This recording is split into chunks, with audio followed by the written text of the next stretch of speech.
بسم اللہ الرحمن الرحیم. ناظرین السلام علیکم. میں ہوں آپ کے میزبان صابر شاکر. اب ذرا تھوڑی سی گفتگو کرتے ہیں جی علاقائی اس خطے میں جو کچھ ہو رہا ہے. اہم ڈیولپمنٹس ہو رہی ہیں اور اب وہ جو ڈیولپمنٹس ہونی ہیں، جو معاملات بگڑے ہوئے ہیں اور بگڑنے کی طرف جا رہے ہیں، اب وہ سارے معاملات منظر عام پہ آنا شروع ہو گئے ہیں اور پاکستان اس وقت توجہ کا مرکز ہے. اور اس کی ریزن یہ ہے کہ پاکستان کی خارجہ پالیسی میں پچھلے تقریباً 3-4 سال سے ایک شفٹ آیا ہے اور پاکستان کی خارجہ پالیسی ملٹی ڈائمینشنل ہوئی ہے، کثیر الجہتی ہے. پہلے صرف امریکہ کے ساتھ تعلقات تھے، امریکہ اور صرف امریکہ، لیکن اب پاکستان کے تعلقات صرف امریکہ نہیں بلکہ چائنا کے ساتھ پاکستان کے تعلقات بہت اچھے ہو چکے ہیں. اس کے ساتھ تجارتی مفادات، اس کے ساتھ سیاسی مفادات، اس کے ساتھ دفاعی مفادات، بہت ساری چیزیں اکٹھی ہو چکی ہیں. اور چائنا اور پاکستان کا جو کولیشن ہے وہ اب اسٹریٹجک سے بھی آگے کی چیز ہو چکا ہے، اسٹریٹجک پلس کہہ سکتے ہیں آپ. اسی طریقے سے رشیا، تو ایران کے ساتھ پاکستان کے تعلقات اچھے جا رہے ہیں. اور افغانستان میں جو ہے افغانستان اس وقت توجہ کا مرکز بنا ہوا ہے. پچھلی ویڈیو میں نے آپ کو بتایا تھا کہ افغانستان گو مگو کی کیفیت ہے اور امریکی انتظامیہ جو ہے وہ افغانستان کے معاملے کا اثر نو جائزہ لے رہی ہے. تو پاکستان کی طرف بھی اب دورے ہونا شروع ہو گئے ہیں. چینی سفیر پاکستان میں متحرک ہیں اسلام آباد میں. وہ نہ صرف ہماری سول قیادت سے ملاقاتیں کر رہے ہیں بلکہ ہماری عسکری قیادت سے بھی ملاقاتیں کر رہے ہیں. اور لگ ایسے ہی رہا ہے کہ کچھ پس پردہ ہل جل ہو رہی ہے اور لہٰذا سب اپنے ایک دوسرے کے ساتھ نوٹس شیئر کر رہے ہیں اور جوائنٹ اسٹریٹجی بنا رہے ہیں تاکہ کیسے نمٹنا ہے. اور اس کی وجہ یہ ہے کہ یہ پہلے سے علم تھا کہ امریکن پریزیڈنٹ جو بائیڈن کی پالیسی جو ہے وہ ذرا ڈیفرنٹ ہوگی اور اب وہ نظر آ رہی ہے. چائنا کو ٹائٹ کیا جا رہا ہے، تو پاکستان کو بھی میسج آ رہا ہے کہ آپ بھی ذرا صحیح ہو جائیں اور آپ بھی فیصلہ کریں، بہت زیادہ چائنا کے کیمپ میں نہ جائیں. یہ میسیجز آنا شروع ہو گئے ہیں. پہلے میسیجز آتے تھے، اب ذرا تھوڑا سا آنکھیں بھی دکھائی جا رہی ہیں کہ ذرا اپنے آپ کو ٹھیک کر لیں. تو پاکستان اس کے لیے کس حد تک تیار ہے، یہ ایک بڑا اہم سوال ہے. لیکن جو اب تک چیزیں نظر آ رہی ہیں اس میں اب تک تو پاکستان ریزسٹ کر رہا ہے. ہوا یہ کہ برطانوی وزیر خارجہ نے جو اشرف غنی سے فون پہ بات کی، اس میں امریکی وزیر خارجہ نے انہوں نے کہا ہے کہ جی افغانستان میں ہم جو ریویو کر رہے ہیں، حتمی فیصلہ کرنے سے پہلے، کوئی بھی فیصلہ کرنے سے پہلے ہم اشرف غنی یعنی کہ افغان حکومت کو اعتماد میں بھی لیں گے، آن بورڈ بھی کریں گے اور چیزیں شیئر بھی کریں گے. لہٰذا فی الحال جو تھا انخلا کا معاملہ، اب اس کو واشنگٹن کی طرف سے بھی کنفرم کر دیا گیا، نیٹو کی طرف سے بھی کنفرم کر دیا گیا کہ فی الحال وہ والا جو ڈیڈ لائن تھی مئی والی وہ ہو گئی ہے ختم. اب اس میں ہم فوجیوں کا انخلا جو ہے وہ سمجھے مؤخر ہو چکا ہے، مغربی نیٹو کا بھی، مغربی ممالک کے فوجیوں کا بھی اور امریکہ کا بھی. یہ چیز تو ہو گئی کلیئر اور اب کم و بیش تمام کوارٹرز کی طرف سے یہ بات کنوے کر دی گئی ہے. اب اس بدلتی صورتحال کے پیش نظر جو روسی صدر کے خصوصی ایلچی ہیں، صدر پیوٹن کے خصوصی ایلچی،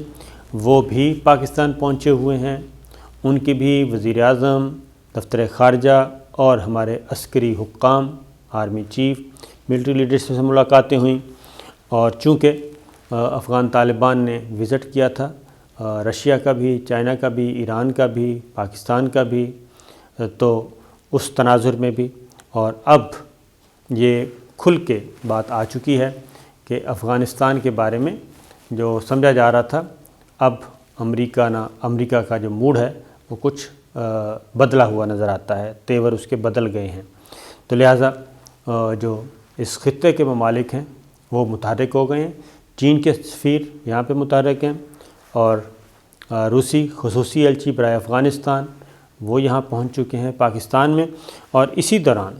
کیا ہوا ہے، جو سینٹرل کمانڈ کے صدر ہیں، سربراہ ہیں امریکی کمانڈ، جس کو سینٹ کام کا کہا جاتا ہے، سینٹرل کمانڈ کے کمانڈر جنرل میکنزے، وہ پہنچے ہوئے ہیں پاکستان، پہنچے ہیں، ان کی ملاقات ہوئی GHQ میں۔ Army chief general Qamar Javed Bajwa, general Faiz Hameed DGI SI، اور ان کے ساتھ ہمارے سینئر فوجی حکام موجود تھے، اور پاکستان آرمی چیف کے ساتھ بھی سول حکام بھی موجود تھے، اور سینئر فوجی قیادت بھی موجود تھی، وہ بھی ایک ڈیلیگیشن کی صورت میں آئے، اور ڈیلیگیشن کے سطح پہ مذاکرات ہوئے۔ روسی صدر کے خصوصی ایلچی اور امریکی سینٹرل کمانڈ کے سربراہ جنرل میکنزے، دونوں کا جو فوکس تھا وہ افغانستان تھا اور اس خطے کی صورتحال تھی۔ تو صورتحال جو ہے وہ یہ ہے کہ پاکستان کو ضائع بھی نہیں کرنا، پاکستان سے کام بھی لینا ہے امریکہ نے، اور افغان طالبان کو پاکستان ہی میز پہ لے کے آیا، اہم ترین کردار ادا کیا، لیکن پاکستان کو آزاد بھی نہیں کرنا۔ اب ایک طرف افغانستان میں پاکستان سے مدد مانگی جا رہی ہے، کبھی کبھی آنکھیں بھی دکھائی جا رہی ہیں، دوسری جانب CPEC کے معاملے میں، گوادر بندرگاہ کے معاملے میں جو چیزیں آ رہی ہیں وہ بھی کوئی اچھی خبریں نہیں ہیں، اس میں بھی دباؤ پاکستان پہ بدستور موجود ہے، اور پھر پاکستان بھی باز نہیں آ رہا، اور پاکستان بھی ایسے وہ دے رہا ہے،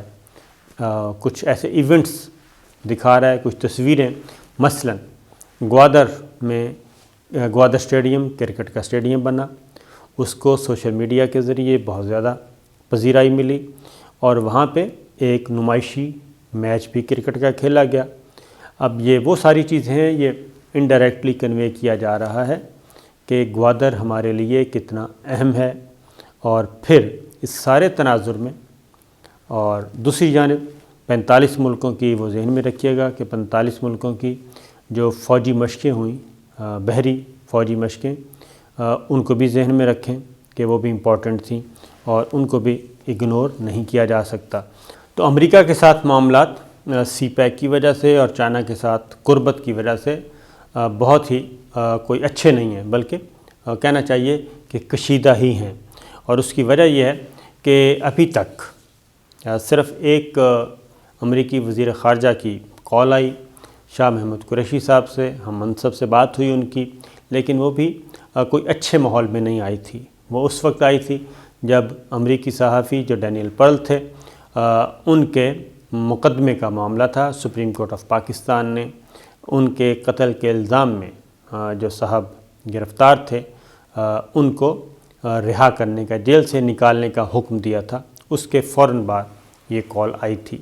اور اس کو جس طریقے سے رپورٹ کیا گیا وہ بھی کوئی پاکستان کو کیا کہنا چاہیے، پاکستان کو ملائن کرنے کے لیے خاص طور پہ، اور پاکستان کی تصدیق کی گئی، اس لیے تعلقات کشیدگی کی طرف ہیں۔ اور پھر یہ کہ ابھی تک امریکی صدر جو بائیڈن اور پاکستان کے وزیر اعظم عمران خان کے درمیان بھی ابھی تک کوئی ٹیلی فونک رابطہ نہیں ہو سکا، کیونکہ پڑوسی ملک میں ہو گیا ہے، اور جہاں جہاں وہ ضرورت محسوس کر رہے ہیں وہ رابطے ہو رہے ہیں،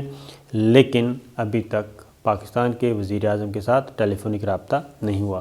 اس کی ایک اور وجہ بھی ہے، اس میں یہ ہے کہ وزیر اعظم عمران خان بہرحال آپ جیسا بھی کہیں، لیکن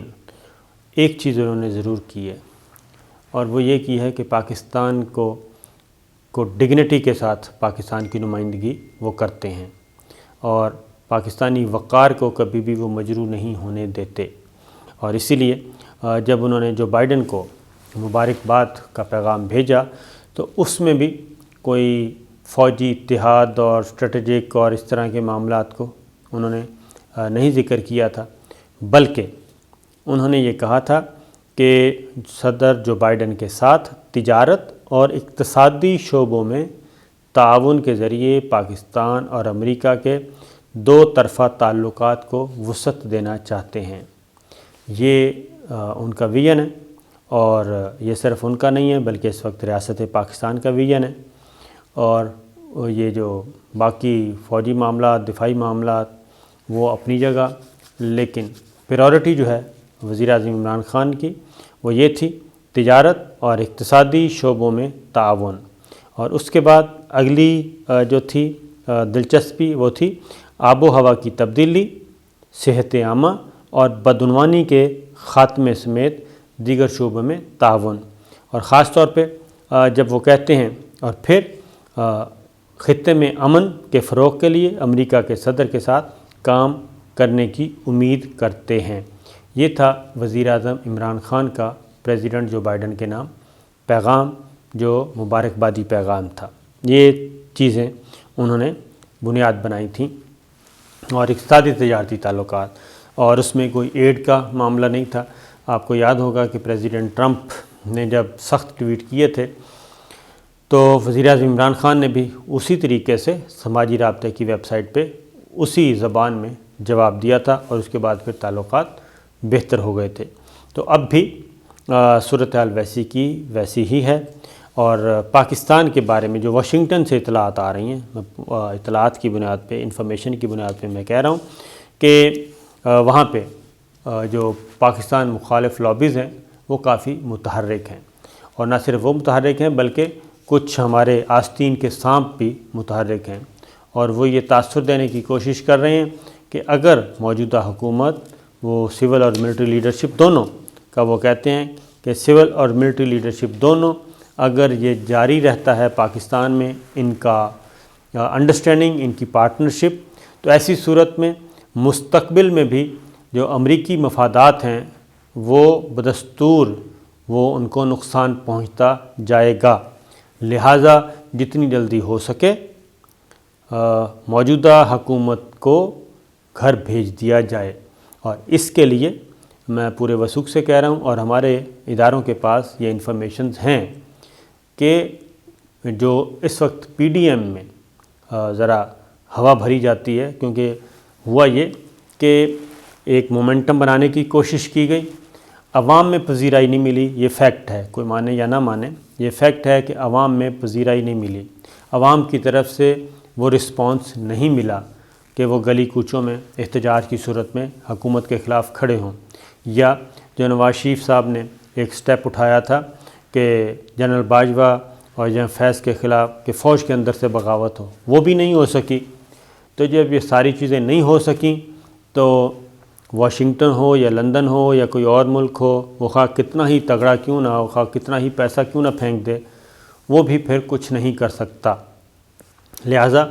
یہ جو آستین کے سانپ ہیں وہاں پہ واشنگٹن میں بیٹھے یہ کام بھی کر رہے ہیں، واشنگٹن میں بھی اور دوسرے ملکوں میں بھی بیٹھ کے یہ کام کیے جا رہے ہیں۔